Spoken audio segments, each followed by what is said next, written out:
शाम्भ सदाशिव। कभी कभी कोई ऐसे भक्त जन्म लेते हैं जो भगवान को धरती पर आने में विवश कर देते हैं। आज की यह कथा एक ऐसे सच्चे भक्त की है, राम प्रसाद सेन, जो माँ काली के बेटे थे, जिन्होंने माँ से स्वयं संवाद किया है। यह सिर्फ एक कहानी नहीं, एक सच्चा इतिहास है। भक्ति, प्रेम और समर्पण का अद्भुत प्रमाण है। राम प्रसाद सेन जी का जन्म 1718 ईस्वी में बंगाल में एक ब्राह्मण परिवार में हुआ। उनका बचपन साधारण था, लेकिन उनके बीच कुछ असाधारण था, तो एक अनकहा आकर्षण जो माँ काली की ओर था। बचपन से ही वे माँ की भक्ति में लीन थे। वे घंटों माँ से बातें करते। जब दूसरे बच्चे खेलने जाते, तब वे माँ का भजन गाते। वे पढ़ाई में बहुत अच्छे थे। होने पर उन्हें नवाब के यहाँ नौकरी मिली। उनका मन वहाँ नहीं लगता। वे तन से तो वहाँ होते, लेकिन मन से हमेशा माँ काली के चरणों में।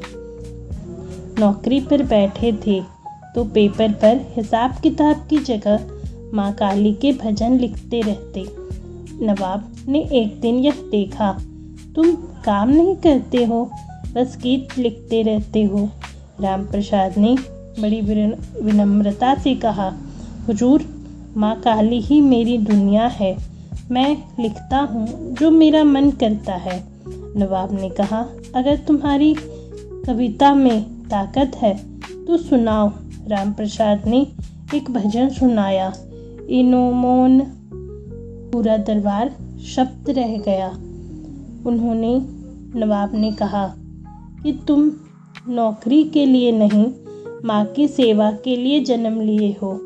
कहा, माँ से साक्षात्कार कैसे हुआ?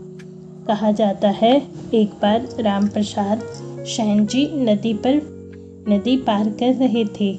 नाविक नहीं था और पानी उफान पर था। तभी एक अजनबी युवती आई और कहा, चलो मैं पार करा देती हूँ।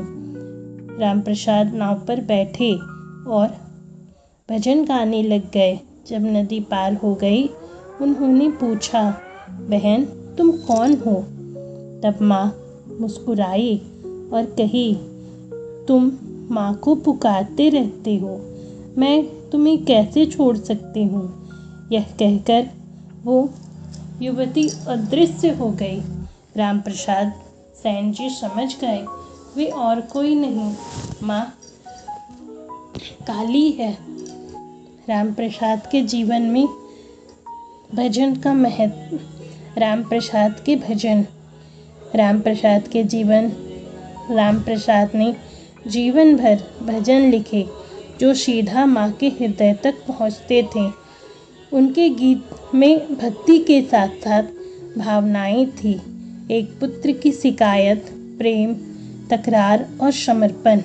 एक भजन में राम प्रसाद सेन जी लिखते हैं, हे माँ, तू सबको देती है पर मुझे भूल जाती है। और अगले ही पंक्ति में लिखते हैं, लेकिन फिर भी मैं तुमसे प्रेम करता हूँ क्योंकि तुम मेरी माँ हो। से माँ दुर्गा। उनके इस गीत से को राम प्रसादी भजन एक परंपरा बन गए। इतने मनमोहक थे कि बंगाल में राम प्रसादी भजन एक परंपरा बन गई। और माँ की गोद। राम प्रसाद ने आज भी भजन गाते हुए ली। कहा जाता है, उनकी मृत्यु के समय उनके मुख पर माँ काली के नाम थे, माँ माँ, और माँ ने उन्हें अपनी गोद में सुला लिया। कहा जाता है, अगर सच्ची भक्ति सीखनी हो तो राम प्रसाद सेन की तरह माँ से प्रेम करना सीखो, क्योंकि भक्ति सिर्फ पूजा नहीं, एक रिश्ता है जिसमें विश्वास, प्रेम और समर्पण हो। और जब ये तीनों साथ हों तो माँ हमसे दूर नहीं रह सकती हैं। अगर आपको ये सच्ची भक्ति कथा पसंद आई तो इस वीडियो को लाइक कीजिए, शेयर कीजिए, चैनल को सब्सक्राइब कीजिए और बेल आइकन को ज़रूर दबाइए और कमेंट बॉक्स पर जय माँ दुर्गा